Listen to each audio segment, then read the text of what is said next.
नमस्कार. अवधूत चिंतन श्री गुरुदेव दत्त. श्री स्वामी समर्थ महाराज की जय. उद्या संकष्टी चतुर्थी आहे, तर उद्या आपल्याला गणपती बाप्पांची काय सेवा आणि उपाय करायचे आहेत, चला तर मग जाणून घेऊया. बघा, गणपती बाप्पा हे बुद्धीची देवता म्हणून ओळखले जातात. तसेच ते सुखकर्ता, दुःखहर्ता आणि विघ्नहर्ता आहेत. कुठलेही कार्य आपण करायचे झाले तर आपण गणपती बाप्पांना पहिला मान देत असतो, कारण ते विघ्नहर्ता आहेत. बघा, आपल्या मुलांच्या शिक्षणात उत्तरोत्तर प्रगती व्हावी, त्यांचे अभ्यासात लक्ष केंद्रित व्हावे म्हणून आपल्याला त्यांच्यासाठी सेवा करायची आहे. तर सेवा काय करायची आहे? बघा, उद्या सकाळी आपल्याला लवकर उठून स्नान करून स्वच्छ कपडे परिधान करायचे आहेत. त्यानंतर गणपती बाप्पांना अभिषेक घालायचा आहे. अभिषेक घालताना तुम्हाला ओम गण गणपते नमः या मंत्राचा जप करायचा आहे किंवा श्री गणेशाय नमः या मंत्राचा तुम्हाला जप करायचा आहे. अभिषेक घातल्यानंतर त्यांना स्वच्छ पुसून धूप दीप ओवाळून घ्यायचा आहे आणि कुंकू लावून त्यांना त्यांच्या स्थान ठेवायचं आहे. त्यानंतर तुम्हाला गूळ खोबऱ्याचा नैवेद्य त्यांच्यासाठी ठेवायचा आहे.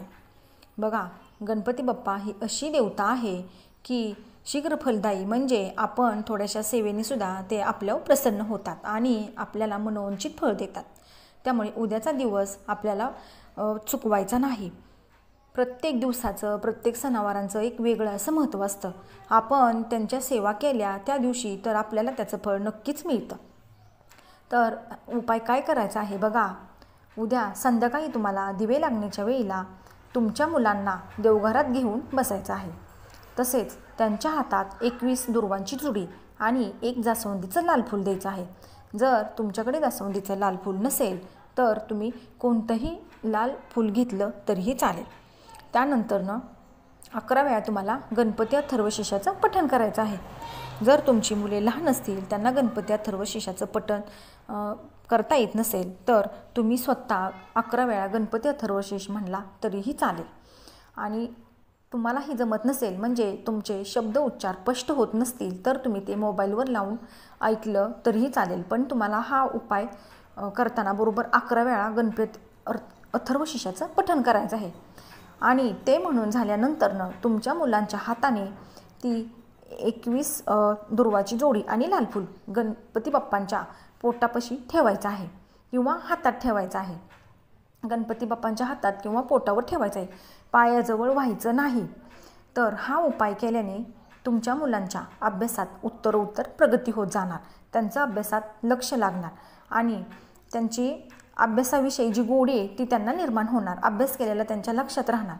जर तुमची मुलं तुमच्यापाशी नसतील, म्हणजे शिक्षणासाठी जर बाहेर असतील, तर हा उपाय तुम्ही स्वतः केला तरीही चालेल. आणि उद्या तर आपला उपवास असतो. जर तुम्हाला उपवास करणं शक्य होत नसेल, नाही धरला तरीही चालेल, पण तुमच्या आहारात उद्या कांदा लसूण वर्ज्य करायचा आहे. तसेच तुम्हाला उद्याचा दिवस मांसाहार करायचा नाही. बघा, आणि गणपती बाप्पांची ही सेवा केल्यानंतर त्यांच्या आवडीचा पदार्थ म्हणजे नैवेद्यात त्यांना मोदक ठेवायचे आहेत.